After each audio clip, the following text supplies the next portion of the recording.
गुरुजी राधे राधे। राधे राधे। मेरा नाम स्वाति हुआ, मैं रांची झारखंड से आई हूँ। मेरा मायका फ़िलहाल अभी रांची झारखंड में है। मेरा 4-5 सवाल है, इसलिए मैं फ़ोन लेकर के खड़ी हुई हूँ।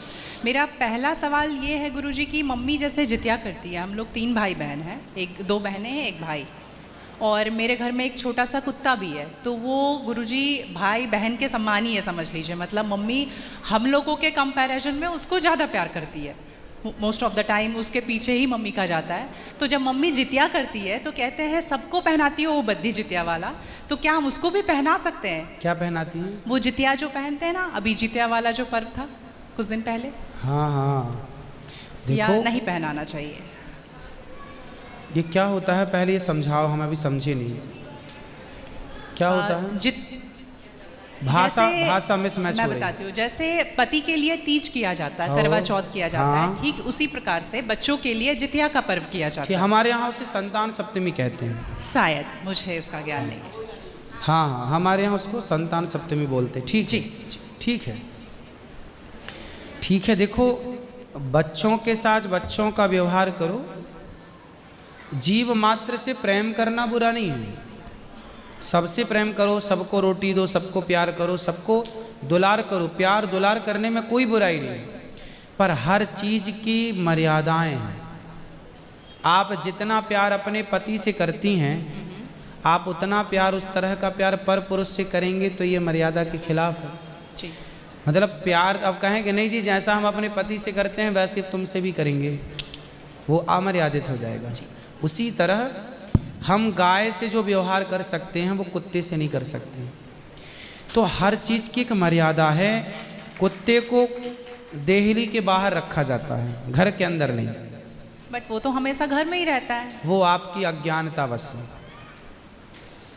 तो कुत्ता जहाँ जहाँ अपने पाँव रख देता है, कुत्ता जहाँ जहाँ होता है वो अशुद्ध हो जाती है जगह। कुत्ता के स्पर्श से अशुद्धि आती है। तो इसलिए कुत्ता को रोटी खिलाने का विधान तो है। कुत्ते को आवश्यकता है तो आप उसकी दवाई भी कराइए, है ना। अनायास उसे छूने का विधान नहीं है। तो फिर गुरुजी उसको घर से बाहर कर दें? बाहर क्या, कुत्ते घर के अंदर रहे कब? आज के ज़माने में फैशन का ज़माना, तो लग्जरी गाड़ियों में घूम रहे हैं कुत्ते। गाय है आपके घर में? नहीं गुरुजी, उसके लिए इसलिए नहीं पॉसिबल है क्योंकि आप फ्लैट में नहीं रख सकते हैं। आप खुद अगर रेंट पे रहते हैं तो समस्या तो यही है कि आज हम कुत्ते को रखने को पॉसिबल मानते हैं, पर गाय को रखना इम्पॉसिबल मानते हैं। गुरुजी, दिक्कत तो कुत्ते से भी है बहुत लोगों को। हाँ। लॉजिकली देखा जाए, अगर उसको हम बाहर लेकर के जाते हैं शौच के लिए तो उससे भी दिक्कत है, लेकिन कुत्ते में मैनेज हो जाता है क्योंकि हम बाहर लेके जाते हैं।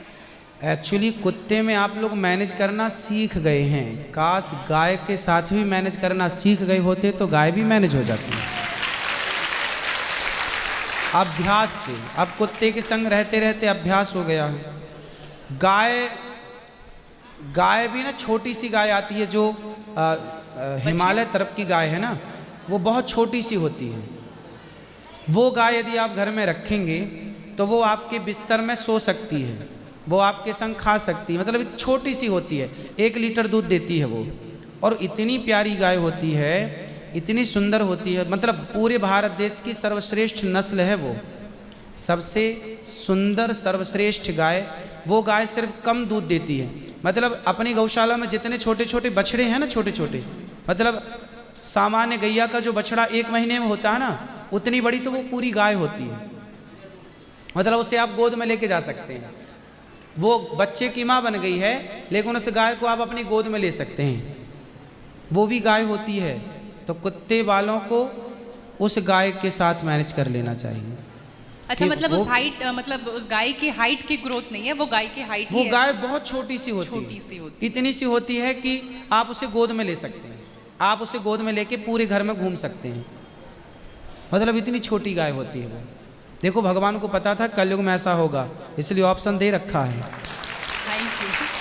आप कुत्ते को गोद में लेके घूमते हैं, पर भगवान ने ऑप्शन दे रखा था, हम लोगों का ध्यान उस तरफ गया नहीं। सही बात। गुरुजी, मेरा दूसरा सवाल ये है कि ये सवाल बेसिकली मेरी बहन के घर वालों का है। चिकन नहीं खाना चाहिए क्योंकि उसमें जान होती है, कोई भी जानवर नहीं खाना चाहिए क्योंकि जान होती है। प्लांट में भी तो जान होती है ना गुरुजी? हाँ होती है। तो फिर हम उसको तोड़ते हैं तो उसको नहीं दर्द होता? ऐसा उनके घर वालों का सवाल है, मेरे माध्यम से। नहीं, आप ठीक कह रहे हैं। देखो,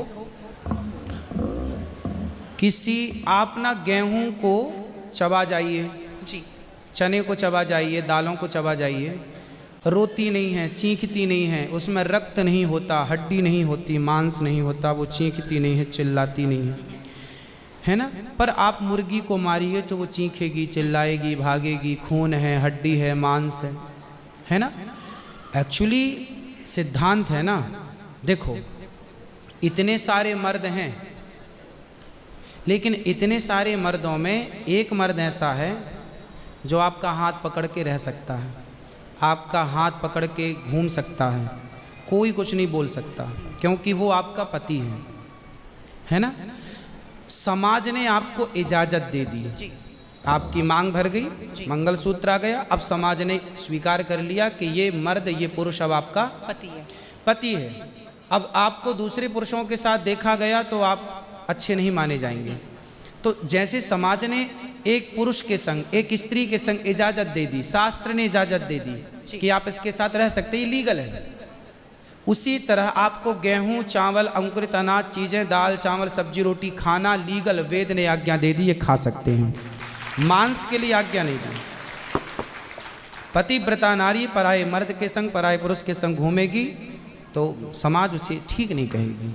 उसी तरह हमें शास्त्र आज्ञा करते हैं कि हमारे ठाकुर जी, हमारे राम फल खाते हैं, हमारे राम फल खाते हैं, दाल, चावल, साग, सब्जी, बादाम, काजू ये खाते हैं। तो हमारे राम, हमारे कृष्ण खाए, मतलब वेद ने आज्ञा दे दी कि आप ये खा सकते हैं, ये खाने का पदार्थ है।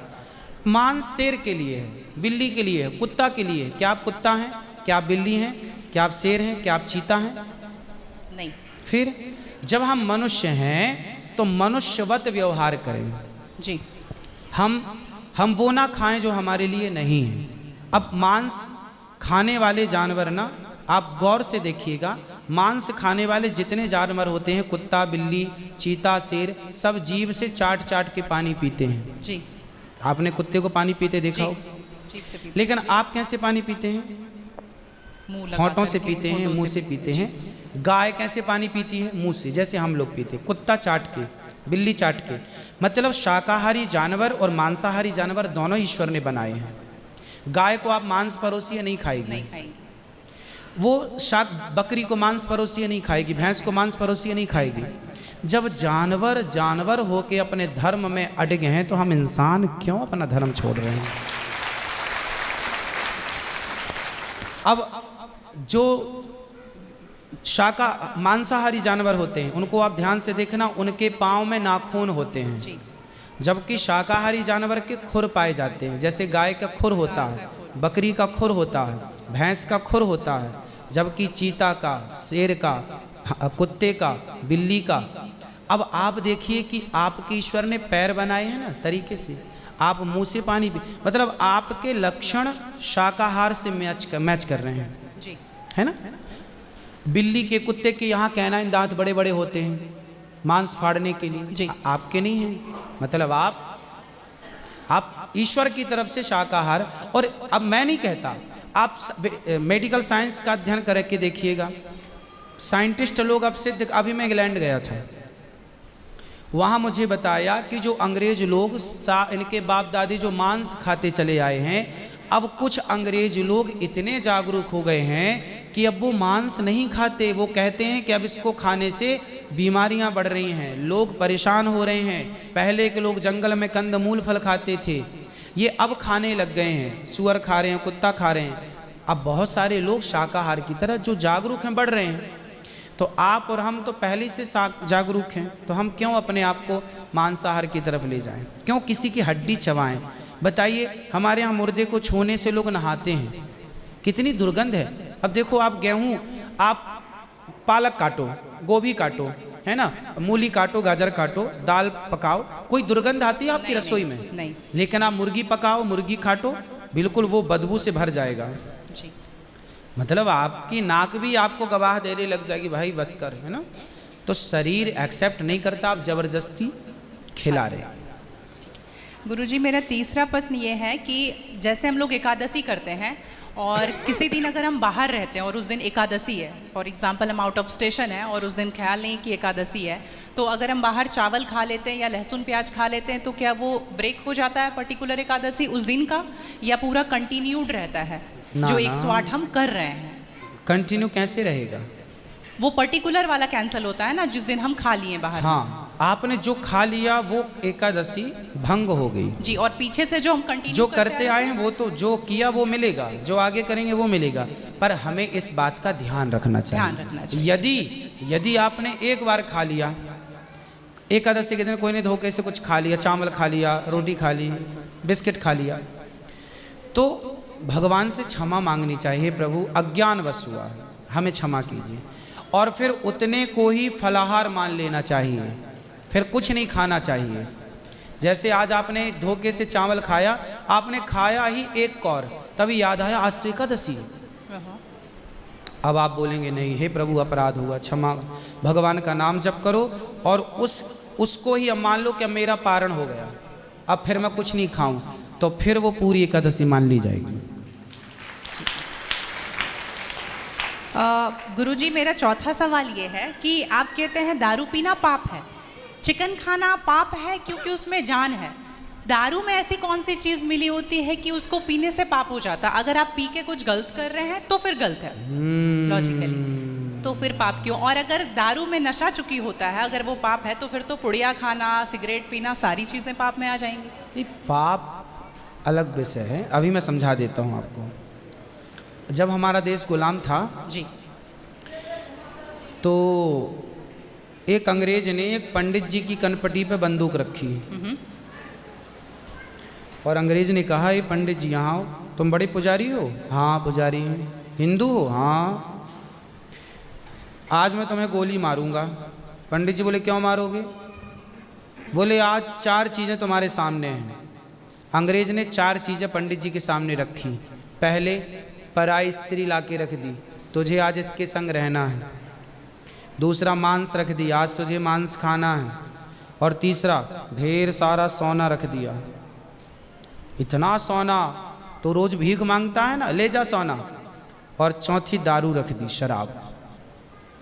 इन चारों में एक चीज तुझे लेनी पड़ेगी, नहीं लेगा तो गोली मारूंगा। बोल क्या लेता है? पंडित जी बोले पराई औरत तो मैं नहीं देख सकता, मार दो गोली मुझे, पर मैं पराई स्त्री के, मेरी माँ बहन, मेरे संस्कार ऐसे हैं कि ये मेरी माँ बहन और बेटी है, ये मैं मर जाऊंगा पर चरित्र में दाग नहीं लगने दूंगा, तो ये स्त्री तो मैं नहीं ले सकता। अब मांस भी मेरे धर्म के खिलाफ है, आप गोली मार दो, मैं ब्राह्मण हूँ, मैं मर जाऊंगा पर ये धर्म नहीं छोड़ूंगा। और रहा ये सोना भी नहीं लूँगा, क्योंकि मैं भीख इसलिए बेईमानी करता तो भीख क्यों मांगता? मैं ईमानदारी से भीख मांग के खा सकता हूँ, बेईमानी का करोड़ों नहीं ले सकता, इसलिए सोना भी नहीं लूँगा। हाँ, पंडित जी को लगा ये तो पानी है, दारू शराब, उनको दारू पानी लगा, ये तो पानी है।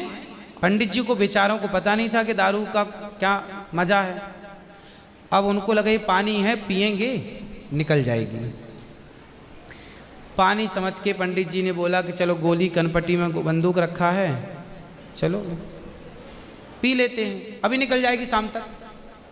पंडित जी ने दारू पी, और जब दारू पी ली तो दारू जब पी तो नशा चढ़ा। और जब नशा शराब का जब नशा चढ़ता है तो इंसान नहीं रह जाता। जैसे स्त्रियों को जिसको ऑपरेशन होता है ना जी, तो रीढ़ की हड्डी में डॉक्टर एक इंजेक्शन लगाते हैं स्पाइनल में, जिससे शून्य हो जाती है। वो अंग क्या हो जाता है? कोई भी ऑपरेशन में डॉक्टर आपको शून्य कर देता है। उसी तरह शराब आपके मस्तिष्क को, आपके सोचने विचारने की क्षमता को शून्य कर देती है, माइंड को शून्य कर देती है। आप ये निर्णय नहीं ले पाते कि क्या सही है और क्या गलत है। अब पंडित जी जब नशे में झूमने लगे तो वो उस स्त्री को छेड़ने लग गए, ए यहाँ जा, नशे में। तो यही तो प्रश्न था मेरा गुरुजी कि वो नशे में ऐसा कर रहे हैं तो गलत है। अगर जो बोलते हैं हम जेंटलमैन पैक पीते हैं, हम 2 पैक पीते हैं या 3 पीते हैं। अच्छा ये बताओ, नशे में करने लगे तो गए, वो नशा आया कहाँ से? शराब जहाँ पीने से आया वही तो गलत है। नहीं, तो गुरुजी- सारे फसाद की जड़ तो वही है। गुरुजी जब ज्यादा पी ले रहे हैं तो ऐसा हो रहा है, जो कम पी रहे हैं और ये कह रहे हैं कि कम पीने से ऐसा नहीं होता, आप ज्यादा कुछ हमारे भी यहाँ करोगे तो 5 महापाप गिनाए हैं शास्त्रों ने। जी 5 महापाप, उनमें से एक शराब है। शराब है, हाँ। शराब को महापाप इसलिए कहा गया है, ये बुद्धि भ्रष्ट, शराब पीने वाली की बुद्धि सात्विक नहीं हो सकती। आप शराब पीजिए, आप शराब पीने वाला व्यक्ति आध्यात्मिक नहीं हो सकता। जो ईश्वर से कनेक्टिविटी है, जो हम आध्यात्म जगत की बात करते हैं, देखो आप शराब पीने के शराब लोग क्यों पीते हैं? शराब कौन पीता है?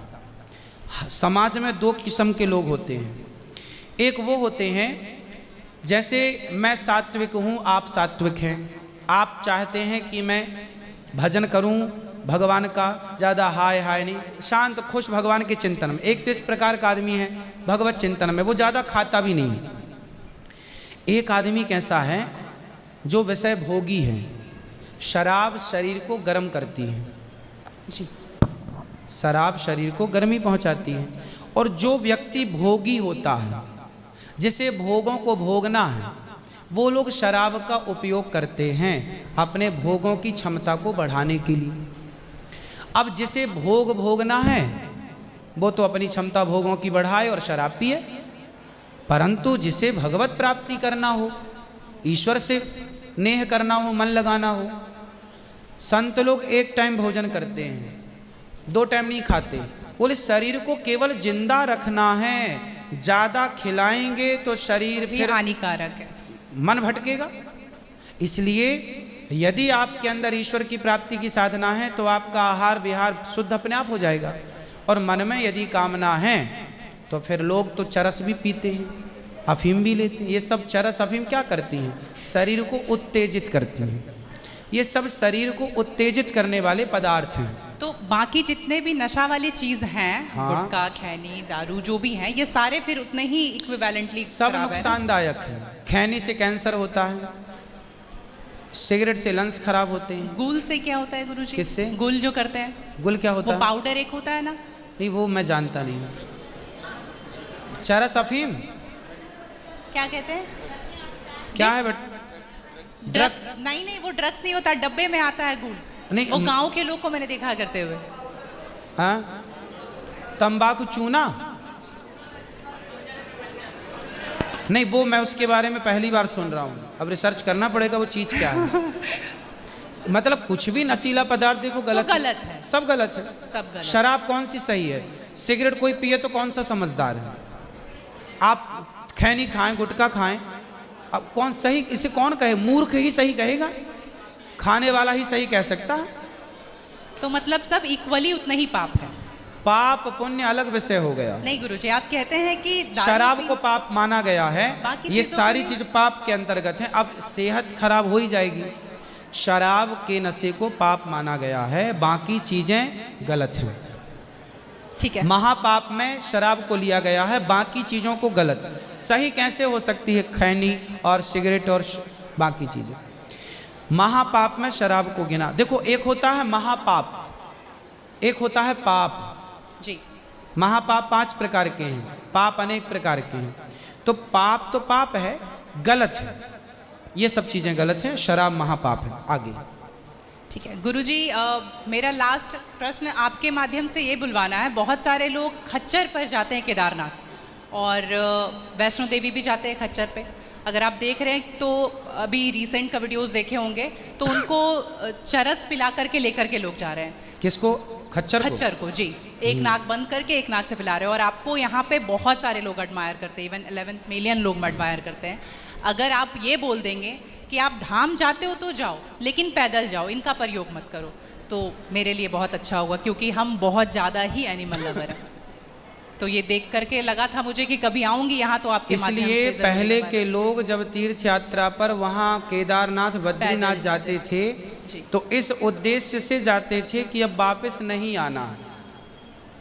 पहले के लोग जाते थे इस उद्देश्य से कि अब वापस नहीं आना, वहीं भगवत धाम में चले जाएंगे। आजकल इसलिए आज के ज़माने में तीर्थ इत्यादि जवानी में ही कर लो। माँ बाप को समय है, पाँव हाथ चल रहे हैं तो करा दो। भजन करो मस्त जवानी में, बुढ़ापा किसने देखा। तो समय से सब कर लो, बुढ़ापे में फिर तो खच्चर ही बचेगा।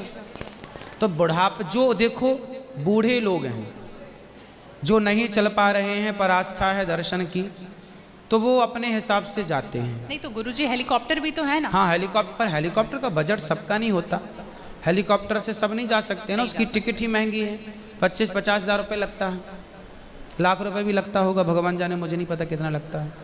अब सामान्य आदमी कहाँ वो 50 हज़ार की टिकट कटाएगा, वो तो 1000-2000 दे के जाना चाहेगा। तो सबके अपने अपने बजट हैं, पर ये कोशिश करो कि हम अपने पाँव पर चलें, हम किसी पर बोझ ना बने। ये सही है कि हम किसी जीव को परेशान ना करें। यदि वो गधा वधा जो भी है खच्चर, वो यदि स्वस्थ है, क्योंकि हमारे यहाँ राजाओं के ज़माने में घोड़ों पर ही सवारियाँ होती थी, रथ घोड़ों के द्वारा ही चलाए जाते थे, तो उन घोड़ों का ध्यान भी रखा जाता था। पंच परमेश्वर कहानी है जुम्मन से खलगू चौधरी, उसमें एक इक्का गाड़ी की भी कहानी है ना। तो उसमें बैल के द्वारा इक्का गाड़ी चलाई गई, उसका जिक्र है। तो हमारे यहाँ पहले ना जैसे किसान खेत में जुताई करते थे, जुताई तो बैलों से होती थी। तो बैलों को ना दिन भर जुताई में रखते थे और रात भर उनको चराते थे। रात भर वो अच्छा घास खाएं, दिन भर उनको जब भी गर्मी पड़े 2 घंटे का रेस्ट, 2 घंटे छोड़ दें, वो चर लें, वो पानी पी लें, मतलब उनका प्रॉपर ख्याल रखा जाता था। आज कुछ लोग क्या है, पैसे कमाने के लिए उनका ख्याल तो रखते नहीं हैं, और वो पैसे लेने के चक्कर में ना उसको भरपेट खिलाते हैं, ना उसका पानी का ध्यान, ना खाने का ध्यान, तो वो कमज़ोर हो जाता है, मर जाता है कई बार। वही प्रॉब्लम है गुरुजी, वो 5-5 बार चढ़ाते हैं और आने के टाइम पे पूरा पाँव टूट जैसा जाता है और फिर उसका ध्यान नहीं रखते। उसकी खिलाई पिलाई हो, और एक समय होता है, यदि जवान है तो उसको उपयोग में लिया जाए, बूढ़ा है तो उसको रिटायर कर दिया जाए। अब बूढ़े गधे के ऊपर भी लोगों को बिठा कर ले जाएंगे तो एक हर व्यक्ति जानवर हो या इंसान हो, हर चीज़ की क्षमता होती है। जवानी सबके साथ होती है और बुढ़ापा भी सबके साथ होता है जी। तो उन लोगों को भी इस बात का ख्याल रखना चाहिए। आप लोग भी अपने पाँव पर चलने की कोशिश करें, और कुल मिला के जीव पर कोई भी भार ना बने, जीव मात्र को हम परेशान ना करें। जी धन्यवाद गुरुजी, थैंक यू।